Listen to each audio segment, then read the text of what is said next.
who are the super diehards that were telling us that we were being too negative at the time because we didn't have any evidence yet. We were going a lot of like if. Like Quinyon Mitchell was a complete if. He's not an if anymore, but at the time he was a complete if. At the time, Cooper the G wasn't even playing. He wasn't even playing in the beginning. We had no idea about the special teams crew, which does matter. You saw there was some special teams hiccups along the way. Then they started to play better football. And we're recognizing from the better football that they've played that this team is good. And if you look around the league, like you said, Ricky, now, they're playing as well as or better than everyone. Outside of a couple Sirianni mental mistakes, they'd be on the verge of 4 straight blowouts. They'd be having 4 straight blowouts right now, if not for that. They blew the Giants out. They blew the Bengals out, which was not as easy as people thought it was. Jacksonville could have been a blowout, Nick. And then another blowout at Cowboys. We could be on 4 straight blowouts right now. They're playing at an extremely high level. And now, I think in the beginning of the year for some fans, because it's not like, in my opinion, we're even being that bold by saying contenders.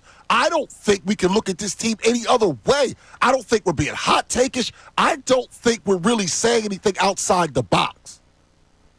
But early in the year, it wasn't real. Now it's real. Now they're 7-2. Now they're 2-0 in the division with another game coming up on Thursday. And it becomes realer. And I think that's when some fans, not all, can't speak for everyone, start to get afraid.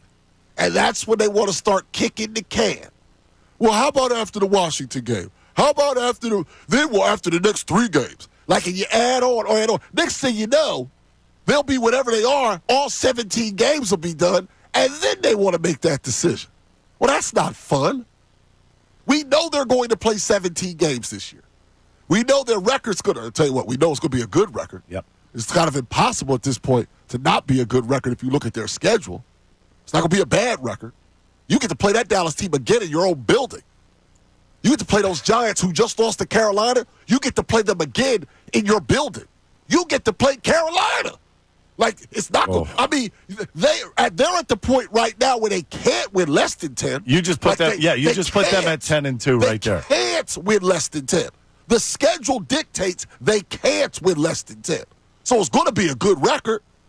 What else do you need to believe they're contenders? And the reason why I'm being preemptive with this is I'm seeing the noise on social media. Now, I recognize there are a lot of people listening to us and watching us who aren't on social media like that. It's a very online thing. But many times the online conversation bleeds over to, quote, real life. So, Ricky, for the people that are kicking the can on whether or not this team can be a contender, do you think they'll ever acknowledge? What I mean is, because some of them said, remember, some people said, beat the Bengals. Yeah. Then it was, I know what it is now.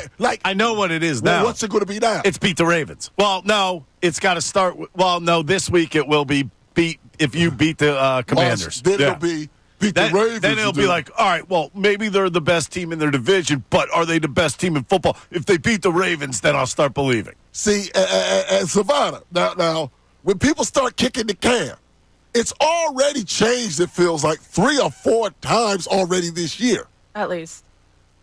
Do you think the can kickers will ever believe in the regular season that this team is a contender? No, I just don't think. They're always are going to find some excuse. They're always going to point out some facet of the team, of what needs to be better. I think that there's just nothing that could make them happy because they're so afraid of getting their feelings hurt that they're really not going to believe it until they're on that final stage. And I don't even think then they would even believe it until they hoisted up a trophy.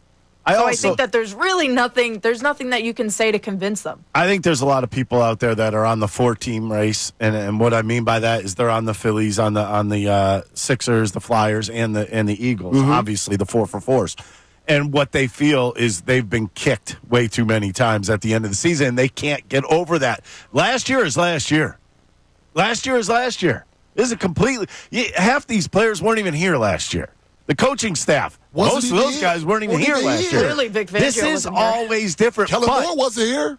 But to be honest with you, you can't just look at the scores in the NFL. If you're just going, oh, look, Buffalo won again, or the Chiefs won again. You know what? Look at the way the Chiefs won their last two games. Overtime they needed in one game against Tampa without their two wide receivers. Yeah, about two wide receivers. Two wide receivers. And then they almost lost at home to the Broncos. They missed a field goal. With a rookie quarterback. They missed a field goal. Right, a blocked field goal, a 30-some yarder. They cleared the clock. Just so you know, they got the ball back to Broncos like 5 and change left. They used all of the clock and got the kick they wanted inside of 40. And it just got blocked. And credit but they're doing a lot of things, the Chiefs, that are getting credit for that the Eagles were doing last year when they were 10-1. And we saw that was a house of cards. Now, that doesn't mean it's going to be that for the Chiefs. But I think we got to acknowledge that this team, they are, word of the day, contenders. My goodness, they are.